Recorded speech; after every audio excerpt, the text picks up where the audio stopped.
Hi everyone, welcome to my channel. I'm Jolene Goodat, and this is Goodats in Grace, where we seek to live by Christ's grace and for His glory.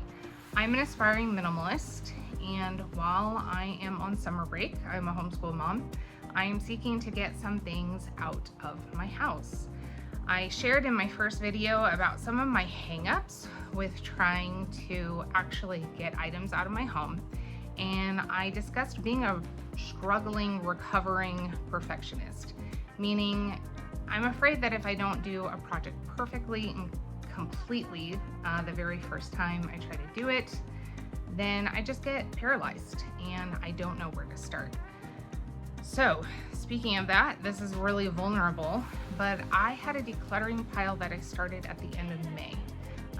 My family and I, we hosted some people for a church conference, and so I was clearing out that room of doom that I shared in my first video, which is, it's kind of like a catch-all purpose, and it's like a office slash guest room slash homeschooling room.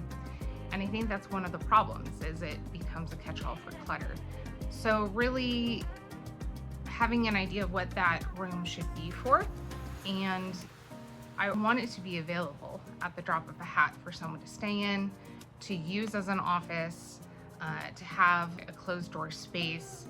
That's why I'm actually filming in my bedroom right now, is because my children are home, and understandably I want them to be able to act like kids and come in and out of the house. And with having an open concept home, there's not a lot of space in here where my house can be quiet. All that to say, I've had a pile since the end of May.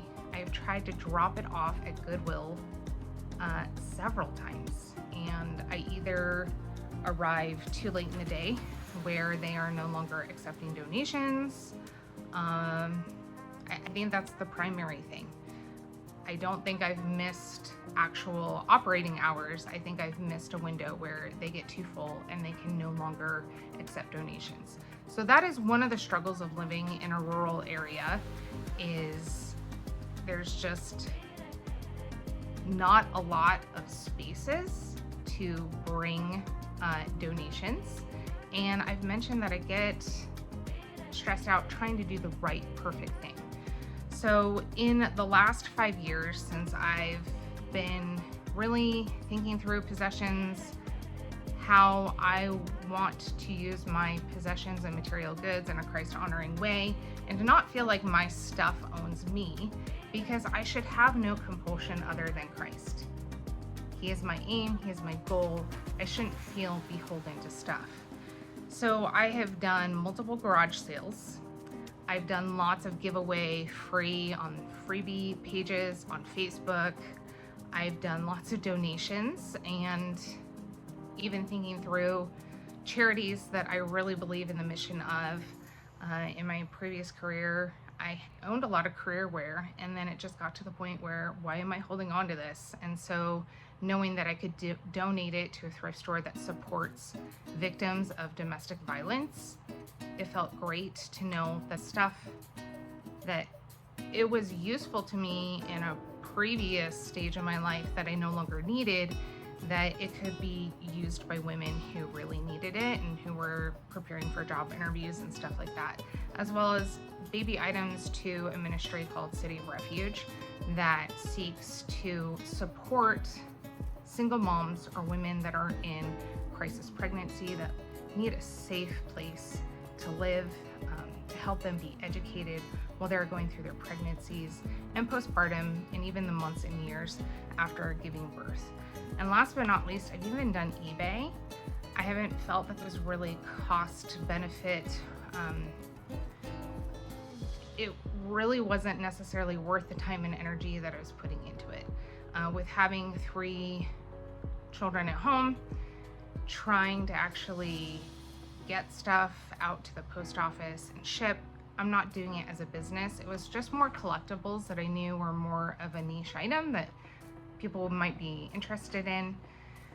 So those have been some of my hangups, just trying to do the perfect right thing with all the stuff, not wanting to fill up the landfill. But I wanted to talk about some areas of clutter that I'm getting momentum in and I feel confident letting go. The number one area of declutter that I have found is clothes that no longer work for our family. So having 3 boys, as you can imagine, they're very hard on their clothes. They outgrow things. We blow lots of holes in the knees of pants, stuff rips, and it is a matter of needing to be conscientious of having to go through things and realize, okay, this is no longer working. By the time my youngest outgrows something, I know that we're past that stage of life. And even now, trying to have been conscientious about decluttering for the last several years, I still run into things like whether it's a pair of sunglasses for a teeny tiny face that their faces haven't been that small, or maybe a smaller winter hat, something that has escaped my notice that, okay, they can't even wear this anymore. It needs to go. Likewise, I've mentioned wanting to be more conscientious about clothing purchases. So clothes that, whether they no longer make me feel good, it's not like I'm gonna start liking it and now I'm gonna start pulling it out of my closet and wearing it. That is stuff that needs to go. All right. Second area of declutter is stuff that can be easily replaced and wasn't necessarily mindfully brought into the home. So I'm gonna show you some examples of this. I mentioned being a homeschool director, I would purchase supplies and then maybe find something else that worked a little better. So I had these tin pails that I can easily replace these for roughly $1 each at Dollar Tree. So right now they're just taking up valuable real estate and they need to go. Under counter lights, I could replace those if I need to, and they're not a super expensive item. So freebies that come into your home that you didn't intentionally mean to come into your home. Number 3 area of declutter is stuff that you never truly desired to bring into your home in the first place. So I get it. I know you're thinking, well, if you didn't want it there in the first place, why is it there? Well, because we live in a society of abundance and people give us things. So for example, I went to a women's ministry event and they had purchased teacups and they wanted each lady to bring home a teacup. It's a wonderful gesture and really thoughtful, but I own enough teacups, and having one different teacup at this stage in my life, that's just another thing to manage. My china cabinet's already too full as it is. That's something that I have in this box of stuff that is going to get donated. A kind friend gave my husband a bag of men's clothing, and a lot of it worked for him, which was really, really great. But in that bag was a lot of polo shirts.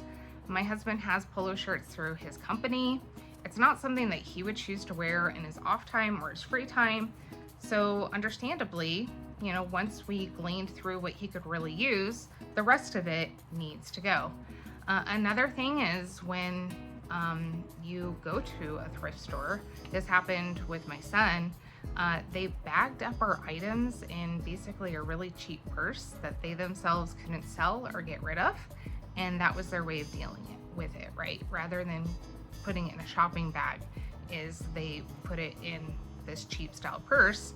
So that is an item that needs to go. Area number 4 of declutter is books that I'm not going to read again. I love books. I really suspect that I have a neurodivergence issue because I struggle finishing books, or I try to have 5-6 books going at a time, and it's simply too much. But once I read a book, there is a small likelihood that I'm actually going to go revisit that book. Unless it's a resource on Bible study or theology or something like that where I need to look it up again. But if it's a biography, fiction, stuff of that nature, I'm probably not going to read it again.